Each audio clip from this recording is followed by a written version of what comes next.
Thing that I think all vets need to realize, again, is back to that strategy, the individual personalized strategy that works for you. If you're trying to increase your VA rating to get the benefits you deserve by law, you have to look at what we call high value claims first, okay? And that's a disability condition that has a very high likelihood of being rated at 30% or higher on its own. Okay, the VBA, the Veterans Benefits Administration, just published their data from last year. Mental health is a high value claim. Now, part of the reason we encourage veterans to go to mental health is not just because of the rating. It comes back to this holistic why of we want to end veteran suicide. And we know that much of that is tied to mental health conditions, okay, which is why we focus on it and we want you to go get help. The average rating for mental health is 70%.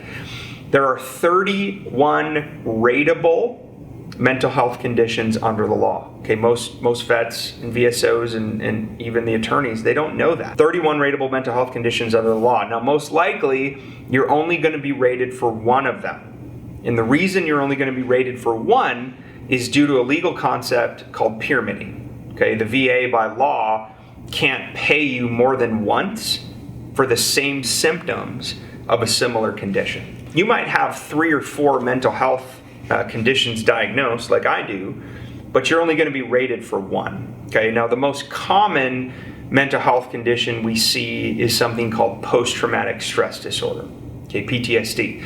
Now, this is a huge mistake that a lot of vets make is vets think that post-traumatic stress disorder has to be due to combat.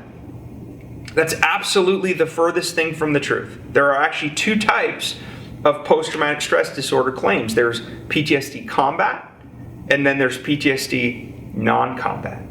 Now, in our experience, it's the non-combat claims that can sometimes be even worse. An example of a PTSD non-combat claim would be a military sexual assault or a military sexual harassment situation, and that event triggered you to now have this extreme anxiety or fear of dying due to this trauma that you suffered. Okay, that can be just as bad or worse than combat. Now, the key with all post-traumatic stress disorder claims and what make them different from the other 30 rateable mental health condition is that PTSD always has stressors. I'm going to say that again.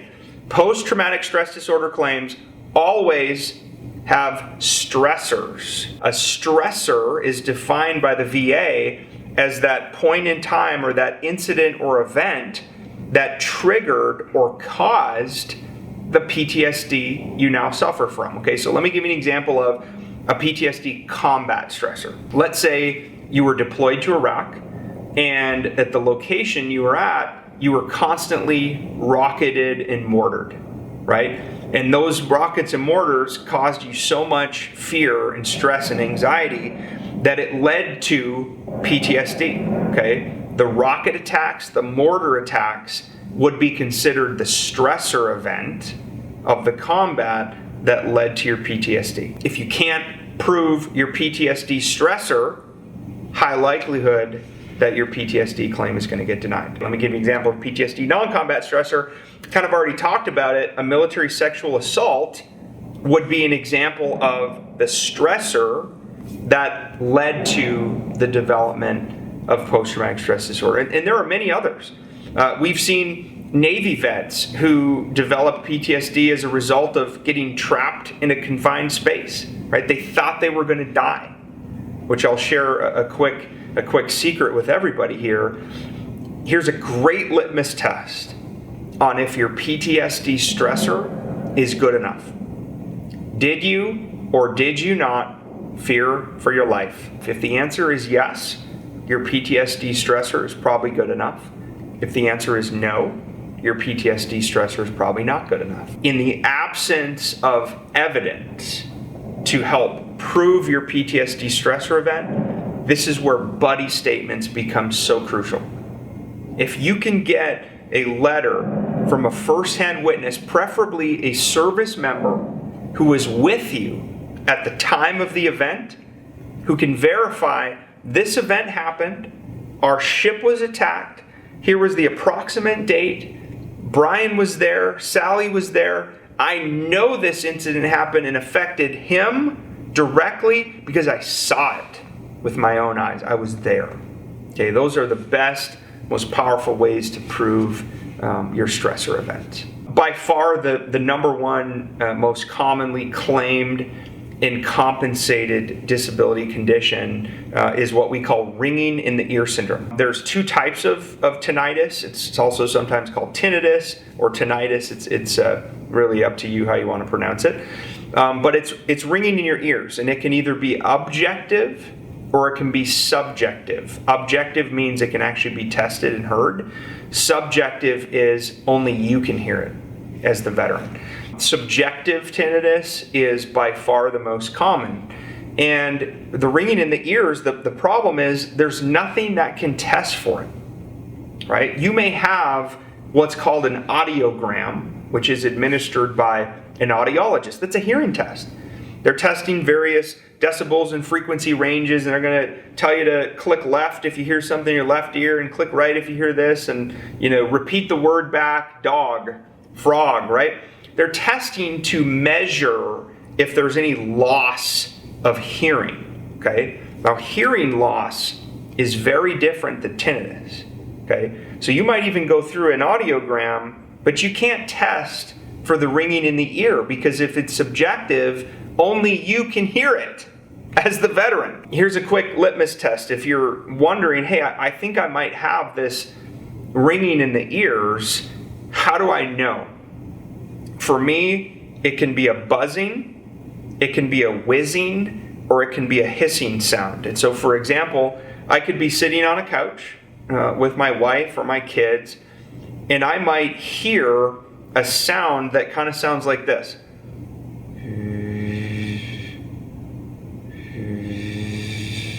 And you hear that in your ear, it's like a whizzing, and nobody else can hear the sound. It's only you. Medical research isn't sure why some people are more prone to tinnitus and not. We do know there's risk factors. Risk factors of tinnitus by far, active duty military personnel. You were on flight lines. You were on gun ranges. You were exposed to loud noises, explosions. Those things are absolutely risk factors leading to that tinnitus or the ringing in your ears. The same three things for all disability claims. You need to have a diagnosis, okay, from a medical professional in a medical record. Number two, how was it caused or made worse by your service? And then number three, what are your symptoms today? And how are they limiting or affecting your life? The last thing I want to talk about today would be secondary claims. Most veterans have never even heard of something called secondary service connection. And it's understandable because it's just not talked about. There's really not a lot of resources out there to help you men and women to overcome this and to understand what you actually qualify for by law. So let me help explain this. There's two primary types of service connection. There's some other ones as well, like presumptive service connection, which I'm not going to talk about today. But the two main types of service connection would be something called direct service connection, meaning your disability was due to your service. It was caused or made worse directly by your active duty service.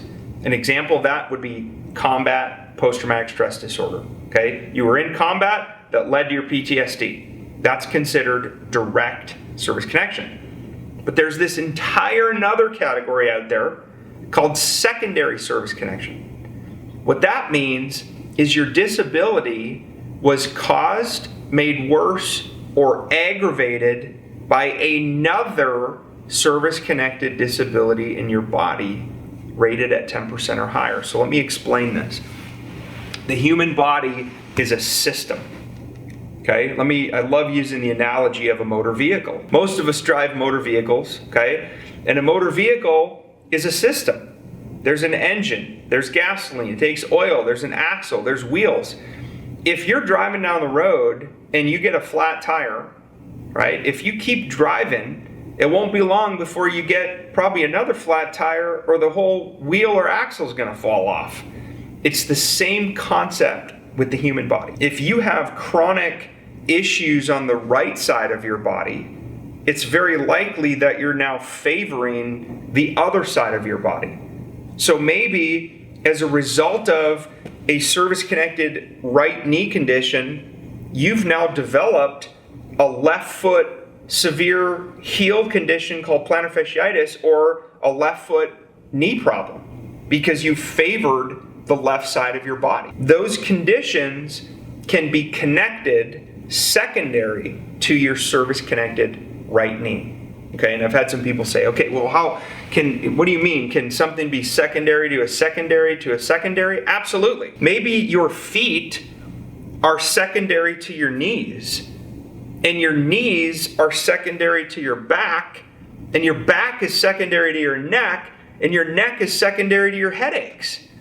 So again, this is where the strategy comes in for your disability compensation claim. Because I can tell you right now, if you've been out of the military for more than a year, if you don't have evidence in your service treatment records, those are your medical records from active duty service, if you don't have evidence in those records of a disability condition, and you're filing years later, 2 years, 5 years, 10 years, 20, maybe it's been 30 years. If you file for direct service connection, I can almost guarantee it's going to come back denied, not service connected.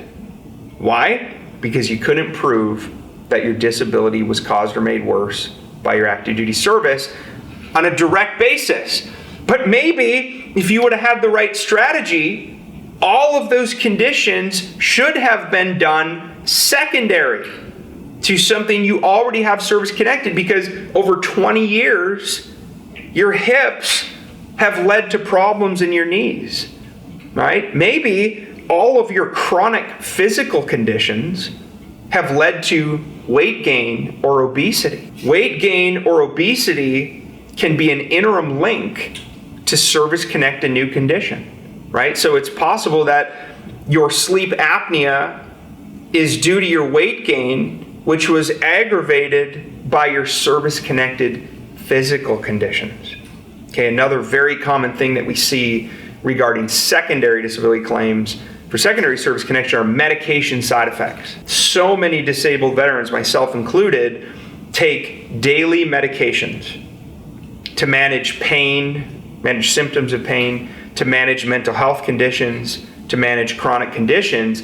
A lot of times, those medications have severe side effects. And those severe side effects can lead to or aggravate other conditions. Very well known medically that mental health conditions can affect and aggravate headaches.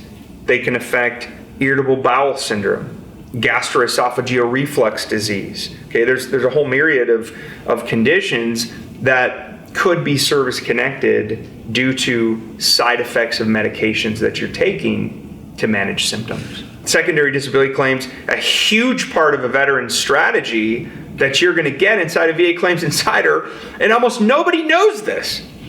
So veterans come into our programs and they're like, oh my gosh, like, I never knew that something could be secondary to my tinnitus, right?